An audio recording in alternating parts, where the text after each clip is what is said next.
자, 조금 쉬셨나요? 우리 15번 들어가겠습니다. 자, 지역사회 간호사업의 타당성을 검증하고자 한다. 타당성 하면 기경법사, 기술적인 타당성, 경제적 타당성, 법적 타당성, 사회적 타당성. 하여튼 다음 중 올바른 걸 고르랍니다. 자, 사업 대상자의 수용도 하면은 사회적 타당성이죠. 예, 경제적 아닙니다. 그 다음에 자, 그 방법이 기술적으로 가능하고 효과가 있다. 기술적 타당성. 괜찮지요? 답은 2번 같아요. 자, 경제적으로 가능하고 효과적인 거 경제적 타당성. 근데 법률이라니까 틀렸고 각 개의 취지도 이게 이제 정치적 타당성이죠. 결국 기경법사 외에 정치적 타당성도 있다는 것 알고 계실 겁니다. 그래서 답은 2번으로 하시는 게 좋아요. 자, 16번입니다. 자, 감염성 질병이 유행하는 국가 방문을 위해서 즉시 출국해야 할 경우 임시적 조치로 적당한 거. 자, 지금 빨리 출국을 해야 돼. 그럼 빨리 항체를 형성해야 되겠죠. 그렇죠? 그러니까 빨리 항체를 형성하려면 인공 수동 면역이 괜찮겠죠. 효과가 금방 나타나니까 답은 3번이라고 보시면 될 것 같고요. 자, 그 다음에 17번입니다.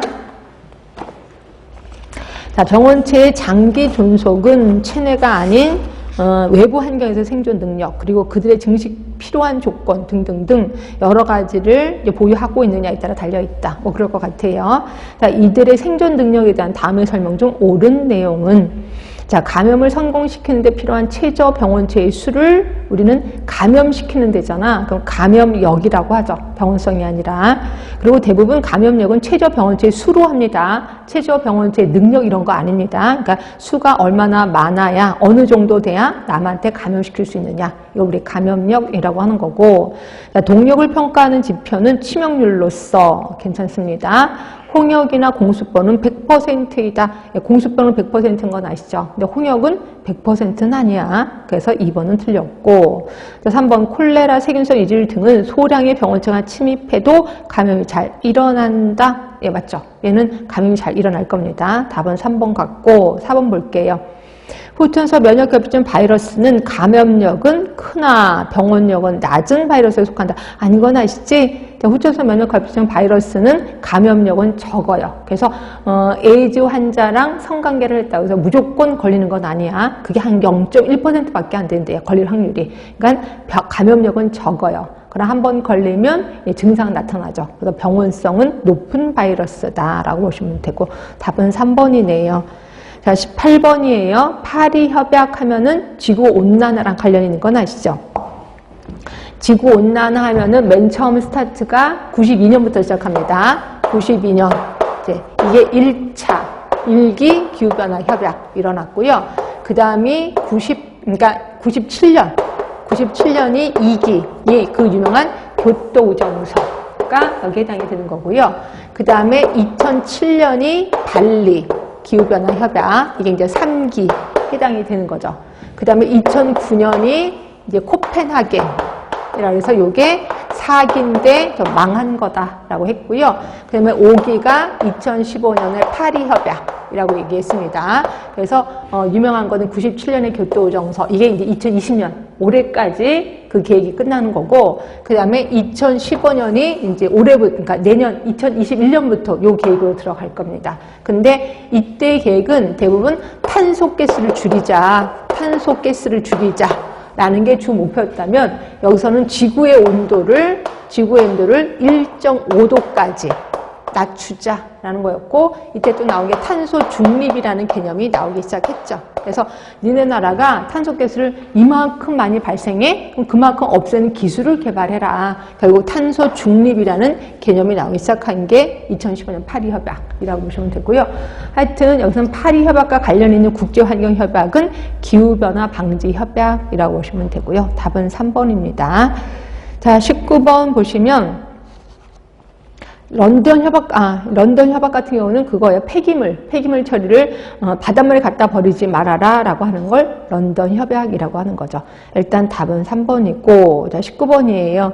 자, 재난을 예방하거나 관리할 때 반영하여야 할 재난의 특성으로 옳은 거. 결국 재난의 특성을 얘기하네요.